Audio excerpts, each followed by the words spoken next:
A family comedy show. અરે light ની વઈ ગઈ છે. વીજળી કઈ મને પૂછીને નથી જતી. આ કાઈ જવાબ કેવાય? આ તો આપો ને, તમે વ્યવસ્થિત બેટર જવાબ આપો. પાણીના કેમ ઠેકાણા નથી? અરે મારા હારે આખી વાતમાં પાણી ક્યાંથી આવ્યું?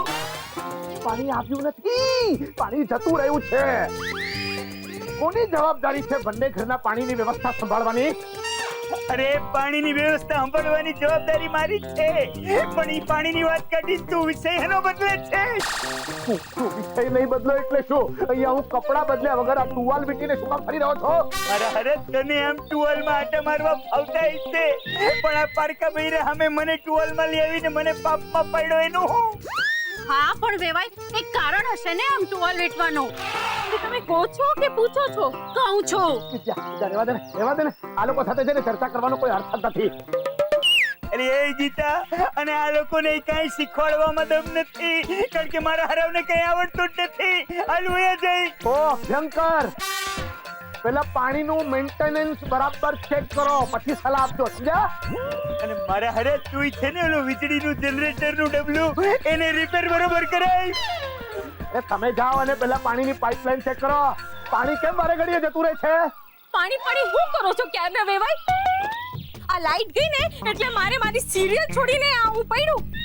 તમને ખબર છે સિરિયલમાં શેઠ ગોકુળદાસ છે ને એની દીકરીના લગ્ન થયા અને સાસરે ગઈ. પણ સાસરાવાળા બહુ ક્રૂર. બચાડી એક ગ્લાસ પાણી માંગ્યું તો ખબર છે એક ટીપું પણ પાણી ન દીધું. બધે આમ જોઈ રાખીએ ને, અહીંયાથી જોઈ, કુવાથી જોઈ, બધે જોઈ રાખે. પછી છેવટે એક છોકરી ગ્લાસમાં પાણી લઈ આવી અને ત્યાં લાઈટ ગઈ. ખબર નહીં બચાડી છોકરી પાણી પીધું હશે કે નહીં. અહીંયા તમારા વેવાઈને પાણી નથી મળ્યું. આમ ટુવાલમાં જુઓ તો ખરા, જુઓ કેવા લાગે. ટુવાલમાં સાબુ લગાડીને આમ બહાર આવવું પડ્યું અને તમને પેલા ટીવી વાળા ગોકુળિયાની છોકરીની પડી જાય. નાતા અટકી જાય એનું દુઃખ વધારે કે મારા બચાડા દાઢી કરતા અટકી જાય એનું દુઃખ વધારે? આમને કોણે રોક્યા છે દાઢી કરતા? મારા હરા આ તારી હગલી લાઈટ હોઈ ગઈ ને તો હું મારા ઇલેક્ટ્રિક સેવરથી દાઢી કરતો તો આ ટક્કો મુંડો થઈ ગયો તો અડધી દાઢી થઈને એમાં લાઈટ હોઈ ગઈ અને મારું ઓલું ઇલેક્ટ્રિક ગીઝર ગરમ પાણી કરતું હતું એ અટાણે હાવ નવરી બજાર થઈને બેઠું છે અને મારા ઘરનો વાંદરો પંખો હરા દવા નાખતો તો અટાણે લાઈટ હોઈ ગઈ એટલે બંધ પડ્યો છે. પરસેવે રેપ જેપ થઈ ગયા છીએ.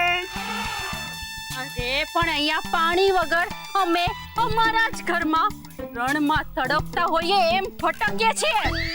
તો અમે પણ વીજળી વગર છે ને રણમાં જ ભટકીએ છીએ. હો, એક મિનિટ, વીજળીનું રણમાં શું કામ? મારા હરા વીજળીનું અમે લોકો ગમે ઈ કરીએ કારણ કે વીજળી ઉપર અમારો એટલો જ હક છે. પણ પાણી બધાને મળે એ જોવાની તમારી ફરજ છે. તો તમારી ફરજનું શું? એક મિનિટ, તમારા હકનું શું? અરે હકની વાત પછી કરજે, પેલા લુગડા પહેરી લે. બરોબર? પાણીની વ્યવસ્થા પેલા કરો.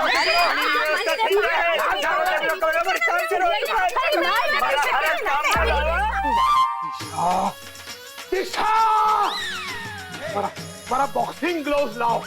પપ્પાજી એ તો મેં ધોવા નાખી દીધા. તે બોક્સિંગ ગ્લોવ્સ ધોવા નાખી દીધા? અરે અહીંયા નાવાના ફાફા છે, તે ગ્લોવ્સ ધોવા નાખી દીધા? અરે ગ્લોવ્સ થી બીજા લોકોને ધોવાના હોય, ગ્લોવ્સ ધોવાની શું જરૂર હતી? પણ પપ્પા છેલ્લા 5 દિવસથી ગંદા ગ્લવ્સ પહેરીને તમે ફરી રહ્યા હતા. તમને ખબર છે ચીપિયાથી ઉપાડીને ધોવા નાખવા પડ્યા. કેટલી વાસ આવતી હતી છે. પપ્પા શાંતિ રાખો, ગુસ્સો નહીં કરો તમે. તમે નાયા નથી, ઉભા રહો. અરે પણ મને એક વાત કહો, કે આ ફાલતુ મુદ્દો ઊભો થયો શેમાંથી?